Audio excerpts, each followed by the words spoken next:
नमस्कार दोस्तों, स्वागत है आप सभी का हमारे यूट्यूब चैनल रत्नाकर क्लासेस में। जैसा कि हम पिछले लेक्चर में धात्विक प्रकृति को हमने पढ़ा था, तो उसके कुछ पॉइंट रह गए थे, तो इसको देख लेते हैं। इसके बाद हम पढ़ेंगे आयनन एंथैल्पी और ऑक्सीकरण अवस्था के बारे में। तो देखिए, तो धात्विक प्रकृति हमने बताई थी। तो धात्विक प्रकृति बढ़ती कैसे है? परमाणु में अयुग्मित इलेक्ट्रॉन की संख्या के बढ़ने के साथ धात्विक बंध की सामर्थ्य भी बढ़ जाती है। जैसे जैसे जैसे आप देखेंगे स्कैंडियम से लेके कहाँ तक, मैग्नीज तक जाएंगे तो धात्विक अयुग्मित इलेक्ट्रॉन की संख्या बढ़ती है, तो धात्विक बंध भी बढ़ता जाएगा। इसके बाद धात्विक प्रकृति बंध घटने लगता है क्योंकि अयुग्मित इलेक्ट्रॉन की संख्या में कमी हो जाती है। अयुग्मित इलेक्ट्रॉन क्या अभी बता देंगे, चलो सुन लीजिए थोड़ा सा। आप लोगों ने ऐसे देखा हो जैसे एस और पी, इसी तरीके से डी भी होता है। एस में 2 इलेक्ट्रॉन आते हैं, एक ऐसा। लेकिन अगर ऐसा है तो अयुग्मित इलेक्ट्रॉन है, और अगर ये दोनों है तो युग्मित है। ऐसे ही पी में कितने इलेक्ट्रॉन आते हैं? अगर हम पी को बनाएं इस तरीके से, पी में कितने आते? 6 फिल कैसे करते? 1 2 3 4 5 6। लेकिन अगर आप देखेंगे ये क्या है? युग्मित। ये क्या है? युग्मित। ये क्या है? युग्मित। लेकिन इनकी जगह पर अगर ये अकेला रह जाए तो कैसा है? अयुग्मित है। तो इनकी संख्या देखने, अकेला युग्मित। तो अभी अयुग्मित कितनी है? 1 2 3। ठीक है, अगर इसमें कोई फिल कर दें हम, जैसे ये, अब कितने रह गए? अयुग्मित 2। इसमें एक और फिल कर दें, कितना रह गया? 1। तो अब आपको समझ में आ गया, मतलब अयुग्मित का मतलब वो होता है जो अकेला इलेक्ट्रॉन रहे। ठीक है, अब देखते हैं आगे। और अयुग्मित इलेक्ट्रॉन की संख्या में कमी के कारण क्रोमियम से जिंक तक घटती जाती है। क्रोमियम के बाद में जिंक तक घटती जाती है, ये आपको ध्यान रखना है। ठीक है, मतलब ये क्रोमियम में 3d5 हो जाता है, आपको पता होगा। 3d5 के बाद फिर क्या हो जाता है? ये संख्या में कमी होने लगती है। ठीक है, क्रोमियम के बाद वैसे मैग्नीज की बात होती है, मैग्नीज में 3d5 होता है। अब देखें आयनन एंथैल्पी। आयनन एंथैल्पी क्या है? ठीक है, संक्रमण धातु की आयनन एंथैल्पी एस ब्लॉक के तत्वों से अधिक होती है। देखो, आयनन एंथैल्पी जो होती है वो परमाणु त्रिज्या की या परमाणु आकार के व्युत्क्रमानुपाती होती है। अगर आपको याद होगा, परमाणु त्रिज्या एस ब्लॉक से कम थी तो आयनन एंथैल्पी एस ब्लॉक से ज़्यादा होगी। इसके बाद पी ब्लॉक से कम होगी, क्योंकि पी ब्लॉक से इनका आकार ज़्यादा होता है। ठीक है, इसके बाद तो इससे क्वेश्चन बन सकता है। इसके बाद है, किसी संक्रमण श्रेणी में बाएं से दाएं चलने पर आयनन एंथैल्पी के मान क्रमशः बढ़ते हैं। ठीक है, जब संक्रमण श्रेणी, आप इस तरीके से श्रेणी बताई गई है, उसमें बाएं से दाएं चलेंगे, ये बाएं से दाएं इस साइड को, तो क्या हो जाएगा? आयनन एंथैल्पी के मान क्रमशः बढ़ते हैं। और जिंक, कैडमियम, मरकरी की कैसी होती है? अधिकतम होती है, क्योंकि ये सबसे लास्ट में होते हैं अपने सीरीज में, यह श्रेणी में। आयनन एंथैल्पी का मान उच्च होता है क्योंकि इनके डी कक्षक पूर्ण भरे होते हैं। ठीक है, डी कक्षक कैसे होते हैं? पूर्ण भरे होते हैं उनके।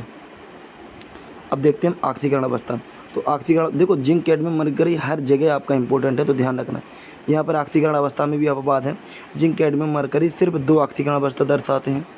किसी संक्रमण तत्व की प्रथम ऑक्सीकरण अवस्था एनएस उपकोष में उपस्थित इलेक्ट्रॉन की संख्या पर निर्भर करती है। अगर प्रथम ऑक्सीकरण अवस्था की बात करें तो एनएस में जितने इलेक्ट्रॉन होंगे, 1 या 2 तो उतनी ही उसकी प्रथम ऑक्सीकरण अवस्था होगी। किसी तत्व की उच्चतम ऑक्सीकरण अवस्था n-1d एवं एनएस उपकोष में उपस्थित एनएस उपकोष की संख्या पर निर्भर करती है। ठीक है, क्योंकि बताया सभी में n-1d और एनएस उपकोष जरूर होते हैं, तो इन्हीं में जो टोटल संख्या होगी उस पर ही निर्भर करेंगे। ठीक है, अब देखिए आगे। किसी संक्रमण श्रेणी में बाएं से दाएं जाने पर ऑक्सीकरण अवस्था क्रमशः बढ़ती जाती है। संक्रमण श्रेणी इस तरीके से बाएं से दाएं जाओगे आप, यहाँ से इस साइड, तो ऑक्सीकरण अवस्था बढ़ती है। क्यों बढ़ती है? डी उपकोष में अयुग्मित इलेक्ट्रॉन की संख्या में वृद्धि होने के कारण। ओके, तो अब आगे बढ़ते हैं हम। तो हमने यहाँ तक पढ़ लिया था इसको, ये अयुग्मित इलेक्ट्रॉन की संख्या में वृद्धि हो जाती है इसकी वजह से। ठीक है, मध्य में अच्छा, ये अयुग्मित इलेक्ट्रॉन की संख्या में वृद्धि होने के कारण क्या हो जाती है? बाएं से दाएं जाने पर ऑक्सीकरण अवस्था बढ़ती जाती है। अब मध्य में अधिकतम और उसके बाद ऑक्सीकरण अवस्था घटती जाती है। इसका भी कारण क्या है? तो डी उपकोष में अयुग्मित इलेक्ट्रॉन की संख्या में कमी के कारण। अब देखिएगा, ये मैग्नीज का इलेक्ट्रॉनिक विन्यास है। आप देख पा रहे होंगे 3d में 5 इलेक्ट्रॉन है और 4s में 2। तो 4s में कितने लिखे? 2। 3d में कितने लिखे? 5। तो 4s वाले आप देखेंगे तो कैसे है? पेयर है, युग्मित है। लेकिन यहाँ पर कितने हैं? युग्मित है। कितने हैं? 5। ठीक है, इसके बाद टोटल संख्या कितनी है? 7। अगर 5 और 2 जोड़ोगे तो कितनी हो गई? 7। इसके बाद 3D में देखेंगे, 3D में देखो कितने हैं, यहाँ पर कितने हैं, सॉरी यहाँ पर कितने हैं 3D। तो 3D में तो देखो यहाँ पर कितने हैं 4, युग्मित वाले पहले युग्मित 2 हैं ये, और इसके बाद अयुग्मित इसमें कितने हैं 4। ये 4 को मिलाओगे और ये 2 को मिलाओगे तो 4 और 2 कितना हो जाएगा 6, ठीक है। तो यहाँ पर ये कितनी प्रदर्शित करेगा अधिकतम 6, ये कितनी करेगा 7। तो ध्यान रखना क्वेश्चन आता है कि सबसे ज़्यादा ऑक्सीकरण अवस्था 3D सीरीज में कौन प्रदर्शित करता है, मैग्नीज। तो ये नाम ध्यान रखना।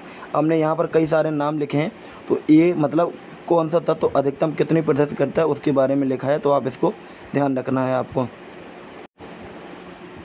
तो देखिए जैसे कि स्कैंडियम में कितना होता है 3D1 4s2, तो स्कैंडियम कितना प्रदर्शित करता है 2 भी करता है 3 भी करता है। देखो 2 की शुरुआत कहाँ होगी 4s से, फिर जब 4s से इलेक्ट्रॉन निकल जाएगा फिर कहाँ आएगा 3D1 में आएगा, 3D1 से निकलेगा। तो 2 तो लगभग सभी प्रदर्शित करेंगे, आप देख पा रहे होंगे। केवल कापर प्रदर्शित करता है 1, ठीक है। इसके बाद कापर प्रदर्शित करेगा 2, और जिंक तो केवल 2 ही करता, तो ये अपवाद में आपको बता दिया, ठीक है। यहाँ से यहाँ तक ये वृद्धि होती जाती है, इसके बाद ये कमी होती जाती है। तो ये आप एक मैग्नीज वाला केस याद रखना है आपको, और जिंक और कापर खास तौर से आपको याद रखने हैं, ठीक है। मैग्नीज और Fe तो आपको पीछे ही बता दी, ठीक है, कितने याद रखने हैं, बस यही पॉइंट आपको याद रखने हैं, ठीक है। अब देखिए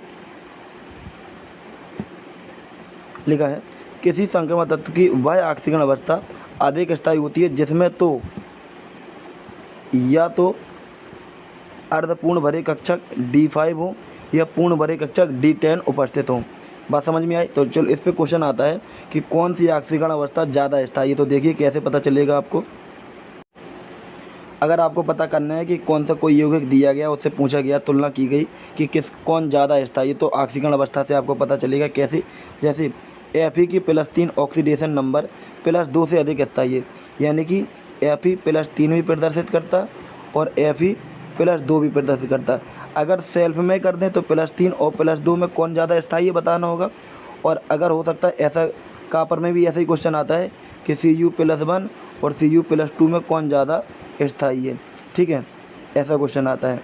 तो देखिए अधिक स्थायी है Fe की +3 ऑक्सीडेशन नंबर +2 से अधिक स्थायी है। रीजन समझिए, +3 में 3D5 व +2 में 3D6 होता है। और अभी आपको बताया है कि अर्धपूर्ण भरा होना चाहिए। अर्धपूर्ण ऑफकोर्स भरा है तो वो ज़्यादा स्थायी होगा, या पूर्ण भरा, लेकिन यहाँ पे ना पूर्ण है ना अर्धपूर्ण है, लेकिन अर्धपूर्ण ये वाला है तो ये ज़्यादा स्थायी होगा, ठीक है। कुछ इंपॉर्टेंट पॉइंट समझ लीजिए। ये पूरी आवर्त सारणी का है, ठीक है, ये पूरी आवर्त सारणी में है। रुदेनियम और ऑस्मियम संक्रमण तत्व +8 ऑक्सीकरण अवस्था प्रदर्शित करते हैं। पूरी आवर्त सारणी 118 तत्वों में केवल रुदेनियम और ऑस्मियम ऐसे तत्व हैं जो +8 ऑक्सीकरण अवस्था प्रदर्शित करते हैं, ठीक है ना। और अगर आप जानना चाहते हैं कि 118 तत्व में कौन कौन मतलब तत्व ऐसे हैं जो अलग बिहेवियर प्रदर्शित करते हैं, तो आप हमने एक लेक्चर डाला था पुष्पराज एलिमेंट करके, जो एलिमेंट जो पीरियोडिक टेबल के हैं, यानी कि जो पुष्पराज की तरह व्यवहार करते हैं। तो इस तरीके से थंबनेल लगा हुआ है, आप देख सकते हैं उसको, ठीक है। काफ़ी सारे ऐसे काफ़ी इंपॉर्टेंट पॉइंट भी है उसको, ठीक है। चलिए आगे देखते हैं।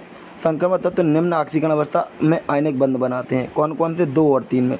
तो क्वेश्चन आ सकता है कि जो संक्रमण तत्व होते हैं 2 और 3 ऑक्सीकरण अवस्था कौन से यौगिक में प्रदर्शित करते हैं, तो आयनिक बंध या आयनिक यौगिक में, ठीक है। इसके बाद देखिए 4, 5, 6, 7 ऑक्सीकरण अवस्था में सहसंयोजक बंध बन, तो 2, 3 आयनिक, 4, 5, 6, 7 ऑक्सीकरण अवस्था किस में हो जाएंगे, सहसंयोजक। इसके बाद ये पॉइंट ध्यान रखना, काफ़ी इंपॉर्टेंट है। उच्चतम ऑक्सीकरण अवस्था फ्लोराइड एवं क्लोराइड में पाई जाती है। इसका आगे रीजन भी बताएंगे आपको, ठीक है। उच्चतम ऑक्सीकरण अवस्था किस में पाई जा रही, ठीक है, उच्चतम ऑक्सीकरण अवस्था किस में पाई जा रही है आपकी, क्लोराइड और फ्लोराइड और ऑक्साइड में।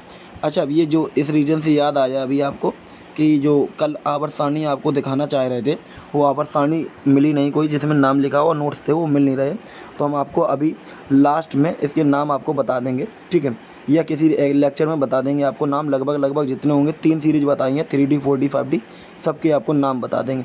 अगर इस लेक्चर में टाइम मिलता है, अगर बचता है तो लास्ट में इसके भी नाम बता देंगे, ठीक है, जो कल वाले आपका रह गया था, ठीक है। इसके बाद देखते हैं उच्चतम ऑक्सीकरण अवस्था फ्लोराइड और ऑक्साइड में पाई जाती है। इसके बाद ये आपके लिखे हैं कि कौन से क्षारीय होते हैं, तो ये सब के सब क्या है, देखिए धातु के ऑक्साइड सब के सब क्षारीय होते हैं और अधातु के ऑक्साइड अम्लीय होते हैं, ये बात आप ध्यान रखना। ठीक है, हाई स्कूल में वैसे है, अगर नहीं पढ़ी तो आप देखना, ये सब के सब क्या है, धातु हैं। धातु के ऑक्साइड कैसे होते हैं, क्षारीय होते हैं। इसके बाद संक्रमण तत्व अपने कुछ यौगिकों में शून्य ऑक्सीकरण अवस्था प्रदर्शित करते हैं। ओ एन का मतलब यहाँ पर ऑक्सीडेशन नंबर यानी कि ऑक्सीकरण अवस्था। तो शून्य किस किस में प्रदर्शित करते हैं, इसमें शून्य है, इसमें शून्य है। अब यहाँ पर एक तो शॉर्ट में देख लीजिए, अगर 1 और 2 प्रदर्शित करेंगे तो वो क्षारीय होंगे, 3 और 4 उभयधर्मी और 6 और 7 अम्लीय। ठीक है, ये आपको ध्यान रखना है। अब हम चलो इसको देख लेते हैं, अगर कोई और पॉइंट बचा है तो उसको कंप्लीट करते हैं, नहीं तो सीधे 3D 4D सीरीज़ के जो तथ्य हैं उसके नाम आपको बता देते हैं, लिख लेना आप। तो नेक्स्ट हमारा उत्प्रेरकीय की गुणता, उसको हम अगले लेक्चर में कंप्लीट करेंगे, इसको हम कर लेते हैं। देखो इस तक यहाँ तक तो आपको मेरे हिसाब से याद होना चाहिए, नहीं है तो एक बार सुन लेंगे। Scandium, titanium, vanadium, chromium, manganese, iron, cobalt, nickel, copper, zinc, ये इसके सबके नाम हैं। एक बार नाम रिपीट किए हैं, ठीक है। अगर आपको दोबारा सुनना है तो आप वीडियो को रिपीट करके सुन सकते हैं या दोबारा देख सकते हैं, ठीक है। अब देखते हैं हम आगे। ये है इट्रियम, जिरकोनियम, नियोबियम, मोलिब्डेनम। देखो टेक्नीशियम या टेक्नीटियम लिखते हैं, क्योंकि इंग्लिश में टेक्नी लिखते हैं TECHNITIUM, ठीक है। ये रुदेनियम,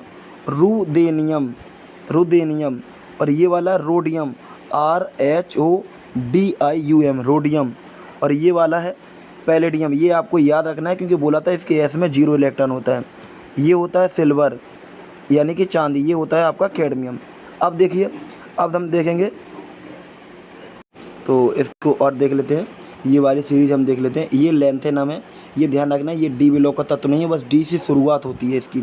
ये है हॉफनियम, इसका रहने देते हैं, इसका हम बाद में बता देंगे, इसका थोड़ा कंफर्म नहीं है। टेंटेनम करके इसका नाम है, ठीक है, क्योंकि नाम थोड़ी अजीब है। ये टंगस्टन है, ये रेनियम है, ये ऑस्मियम बता दिए सबसे ज़्यादा घनत्व, पूरी आवर्त सारणी में सबसे ज़्यादा घनत्व इसका होता है। दूसरे नंबर पे इसका होता है इरिडियम नाम है। ये प्लेटिनम है, चांदी की तरह दिखती है। ये गोल्ड, ये मरकरी, ठीक है। 3D सीरीज़ का नाम बता दिए, ठीक है। ओके, आप लोगों का काफ़ी सपोर्ट है चैनल ग्रोथ करने में, तो धन्यवाद। वीडियो देखते रहिए, वीडियो देखने के लिए धन्यवाद।